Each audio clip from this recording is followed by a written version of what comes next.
A very good morning, students. Today we'll be learning about electoral geography, which is unit 3 of our syllabus.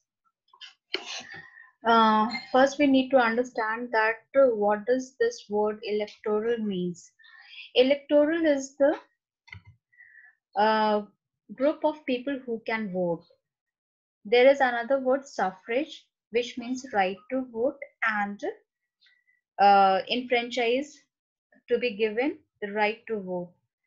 अगर हम हिंदी में जाने तो electoral का मतलब होता है चुनावी भूगोल या फिर ऐसी कोई चीज ऐसा भूगोल जो कि निर्वाचन संबंधी निर्वाचन संबंधी हो. So, in nutshell, we can say that electoral geography is the study of geographical patterns of electoral processes, election districts, referendum, legislative votes, and the voting behavior in democratic states. So now we know that it is electoral geography we can study with reference to the states where democracy is there. Now let's understand what is the significance of studying electoral geography. Usually we have seen that each country has got a heterogeneous territory, and so the motivation and interest of people tend to vary, and that's why it becomes very important to study these patterns, and these patterns are being studied in electoral geography. Now let us understand what are the main themes in electoral geography. So in electoral geography, main themes which we study are geography of vote, geography of electoral support, geographic influence on voting, geography of representation. Then we also try to study transforming mechanism of votes into seats, including gerrymandering, apportionment, malapportionment, and electoral reforms. Now let us study about development of electoral geography. So the first name, Andrew Ziegfeld. This is a very important name, and he is also known as the founding father of electoral geography. Then other names which are very important are P.J. Taylor, and then R.G. Johnston, then Lewis Wright, Edward Krebel. These are the very important names who have contributed in the geography of election with their work. Uh, Now coming to the scope of electoral geography. Electoral geography is the subfield of political geography where we try to understand the elections, where elections processes at international, national, regional, and local level. Then it also emphasizes upon the cartographic analysis of voting figures of any elections. Now, it also helps us to understand patterns of votes cast in the election and why that particular pattern has developed. So, within scope, we try to study following things. Now, coming to the electoral system. Taylor and Johnson defined four types of electoral system, that is plurality system, preferential system, list system, and mixed system. Let us talk about plurality system. In this system, candidates who get more votes wins the election. Example, India. India is among the several countries using this system for electing the lower house of state assemblies and national parliament. That is the Lok Sabha election. Second is the preferential system. In the preferential system, we have got two types. First is single member preferential system, and second is multi-member preferential system. In single member constituency, there is alternative vote in which the elector orders the entire candidate in a rank from one most preferred to the least preferred. In single-member constituency, ballot paper contains the name of candidate and the voter marks a cross or seal against the person name they want to vote.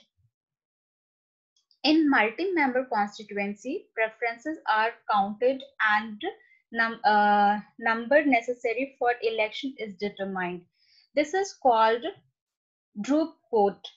That is, in multi-member plurality system, more than one representatives are elected from single constituency, that is top two or selected. Next is list system. The basic features of this list system is voting is entirely party oriented. Second, elections are for multi-member constituencies, and elector may be allowed to determinate among parties candidates, but only within a party. And this system is practiced mainly in European countries like Northern Europe and Western countries. Mixed system. Mm. In mixed system, national election seats won by a political party should be proportionate to the votes polled by it. In other words, percentage of votes polled by the party should be equal to the percentage of seats won by it. Example: Denmark, Sweden, Germany, and Iceland. Now, this is the history of electoral geography, which I'll be skipping. You all can read through this slide. Now, let us study about the approaches to study geography of election. So, first approach is the traditional approach, which is also known as cartographic or traditional approach, and this approach was given by Richard Hartshorne. It is also this approach is based on regional approach, and here the major theme which we studied under this approach was geography of voting, and its areal differentiation we used to study in this traditional approach. So we can say, in other words, we can say that mapping and visualizing votes, mapping election results, where votes are located, nature of constituency, whether it is a rural constituency or urban constituency, or it is a farm or a forest-based constituency, and then what is the excess of infrastructure in that region. So these are the things which we study under traditional approach. So traditional electoral geography, we can say that has focused on spatial patterns of votes. Now, next approach is spatial behavior, which emerged in mid-1960s, which emphasized on, and it majorly emphasized on geographic influence in voting.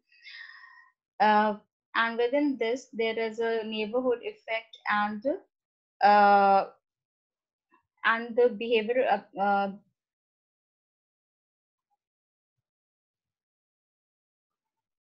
and since 1970s, however, the field has behavioral approach and ecological approach also.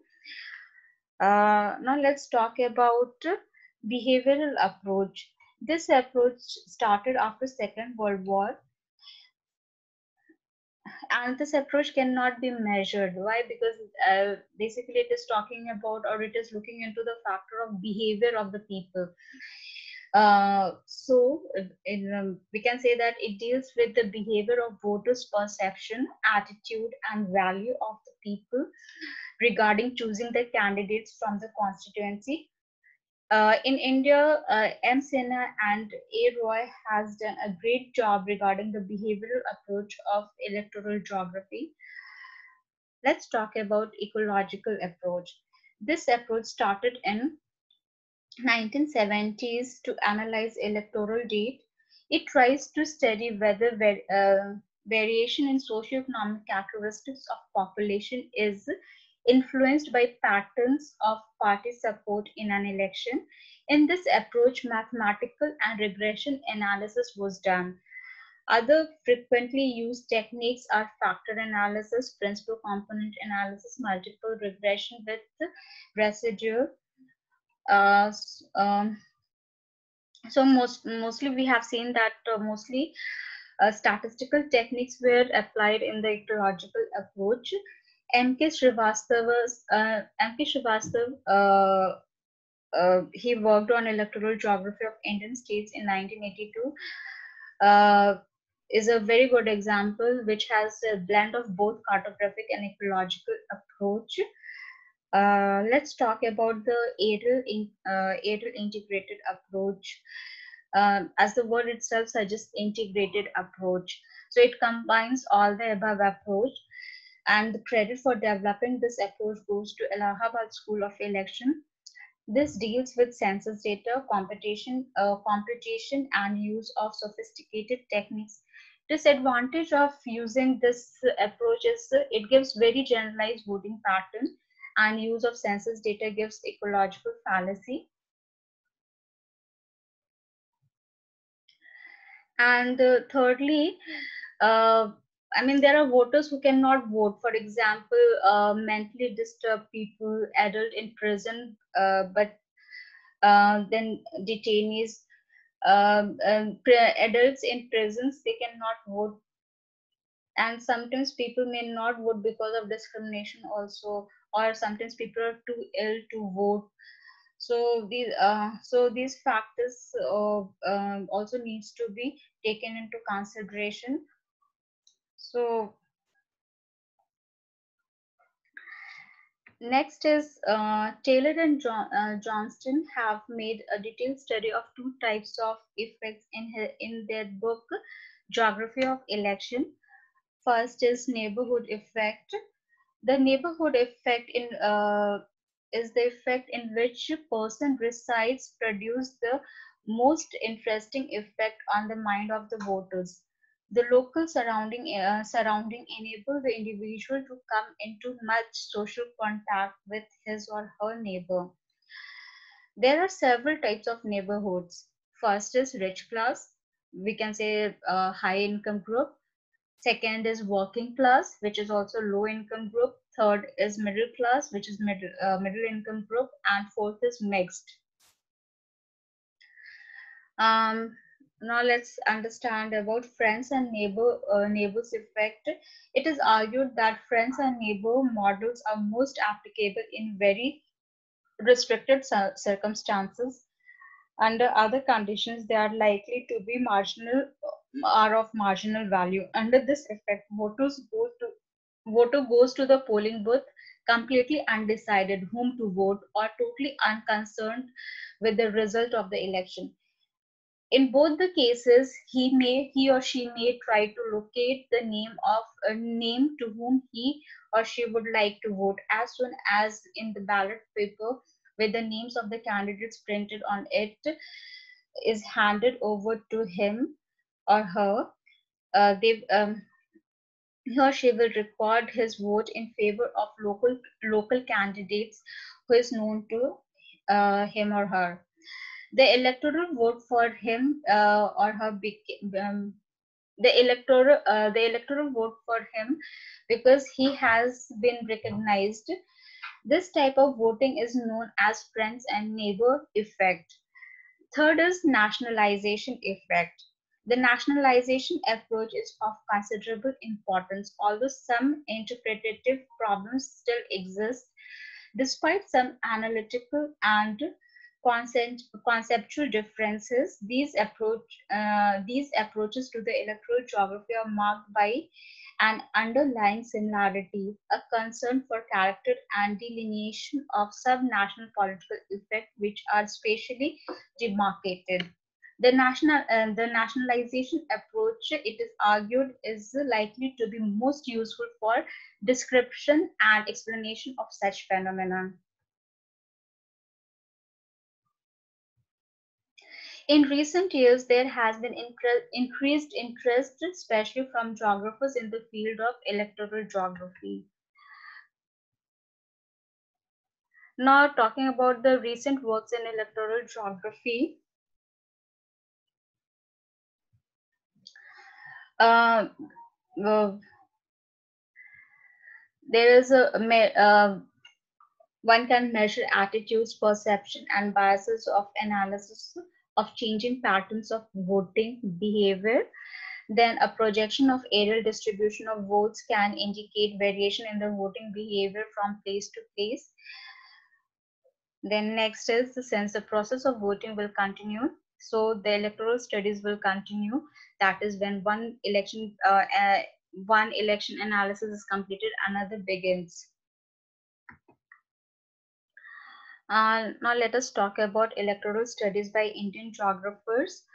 So the Indian geographers have tried to study about the geographical patterns of electoral participation, within which they have tried to understand about effective participation and the pattern of valid votes, and second is ineffective participation or the patterns of invalid votes, and next is pattern of female participation. Usually we have seen that female participation is uh, is less, so they have tried to understand about female participation also, and sometimes the female participation without they don't understand much, and they will vote under somebody's influence, be it a family influence or like any influence.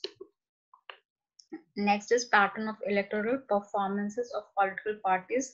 That is, for example, Congress Party, Bharatiya Janata Party, etc. Now we also need to understand the difficulties in India with respect to electoral geography. So if one tries to do research in electoral geography in India, so what are the challenges he or she may will face is, first is non-availability of constituency-wise data. Second is electoral rolls of many constituencies are incorrect. Many voters are found to be enrolled in more than one constituency.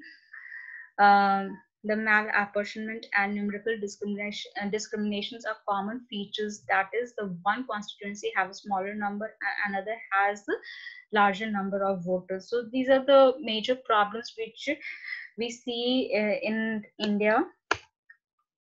So thank you. For any further query, you can always email me. Thank you.